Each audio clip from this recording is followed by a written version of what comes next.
The following infocast is a presentation of the X-Zone Broadcast Network, X-Zone TV channel and Relmar McConnell Media Company, broadcasting from Canada to the world and beyond.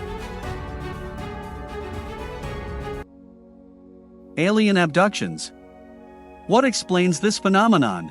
If there is anything confounding about the whole issue of alien abduction, it is the utter conviction of those who claim ETs have taken them into their spaceships.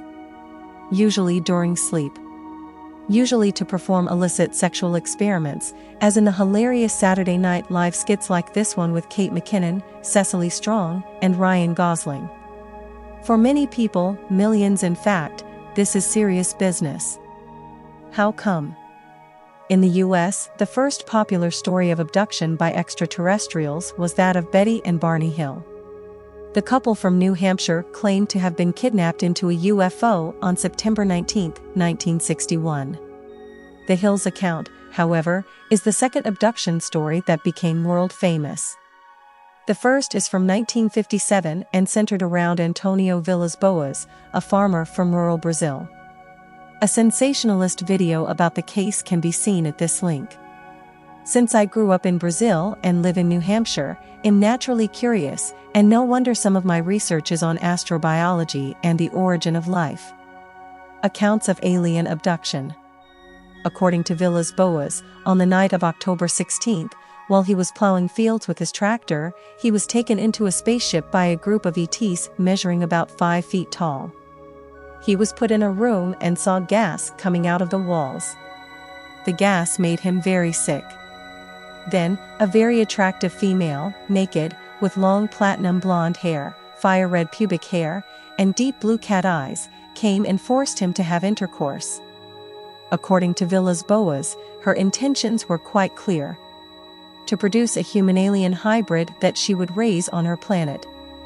After he got back, Villas-Boas noted he had burns on his body. A doctor from a reputable medical center diagnosed them as being radiation burns. This doctor, Olavo Fontes, had contacts with the American UFO Research Group APRO. Villas-Boas had no recollection how he got the burns. We must wonder whether these aliens are really that smart, given that they keep repeating the same experiment on human anatomy over and over again. The story gained worldwide popularity in the late 1950s. Many believed its veracity for politically incorrect reasons, claiming that a humble farmer from rural Brazil would not be able to concoct such a tale. In reality, Villas-Boas was neither humble nor uneducated. His family owned large tracts of land. He later became a lawyer and practiced until his death in 1992. No doubt his notoriety helped his career. The overwhelming majority of scientists categorically denies that narratives of abductions have any real component. When told in earnest, most are products of various kinds of abnormal psychological states, from fantasy-prone personalities to self-hypnotic trances, false memory syndrome, sleep paralysis, environmental disturbances during sleep, or some more serious type of psychopathology. Another possibility is a misrepresentation of reality caused by post-traumatic stress, plausibly due to some unwanted sexual encounter. American researcher and skeptic Peter Rogerson questioned the veracity of Villas-Boas' narrative, and indeed of many others, arguing that an article about alien abduction had appeared in the popular magazine O Cruzeiro in November 1957. He noted that Villas-Boas' story only started to gain popularity in 1958 and that Villas-Boas could have predated his encounter to give it more credibility. Also, Rogerson argued that Villas-Boas, and other presumed abductees, was influenced by the sensationalist narratives of ufologist George Adamski, who was very popular in the 1950s. For anyone interested in the history of abductions, Rogerson's article is an essential read. Most abduction stories have elements in common with that of Villas-Boas. Kidnapping into an alien spaceship, medical exams that center around the human reproductive system, or explicit sexual contact with extraterrestrials, and mysterious marks left on the body. Carl Sagan, in his wonderful book The Demon-Haunted World.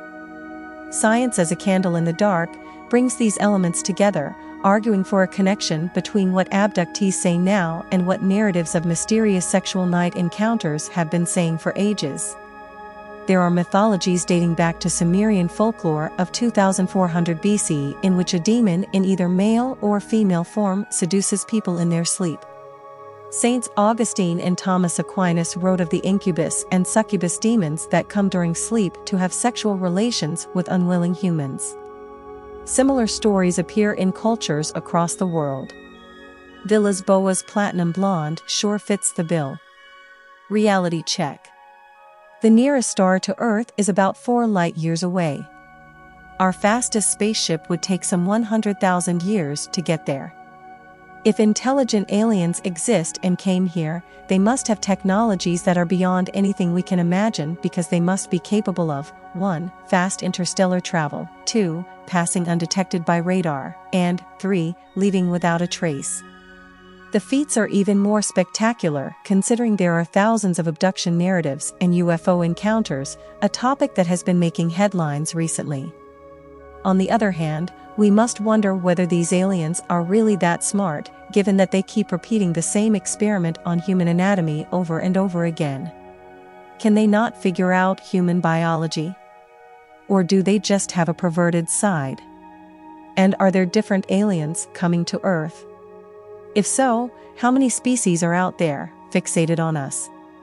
I find the possibility highly improbable, given their spectacular space travel technology. J. William Schopf, a paleontologist at the University of California, once said that extraordinary claims demand extraordinary evidence, a quote Carl Sagan made famous. In the case of alien abductions, very ordinary explanations easily surpass the absence of extraordinary evidence. Where are they? How come no serious scientists ever have any contact with them? Scientists don't say this because they are stubborn, nasty, insensitive, or blind. We would love to have evidence of extraterrestrial life, especially intelligent life. That's what astrobiology wants. See my recent post on finding biosignatures with the James Webb Space Telescope. We would be the first to embrace the facts, if there were any. The fundamental precept of science is to base claims on evidence backed by solid, verifiable data. Otherwise, why give scientific claims any credibility? That's what distinguishes what we do from fake news. I, for one, cannot wait to find convincing evidence of extraterrestrial life. It will most probably not be very intelligent, more like simple alien bacteria. But, wow, how amazing would it be to know that life is not just a fluke that happened only here? Or, even more amazingly, that it is? To listen to all the shows on the X Zone Broadcast Network, visit www.xzbn.net.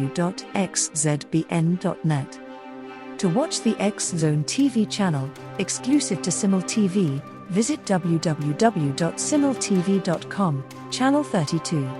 Our motto is, dare to believe, dare to be heard. The X Zone, searching for answers, demanding the truth. Do you have any comments? Suggestions? Show ideas? Send them to admin@rel-mar.com.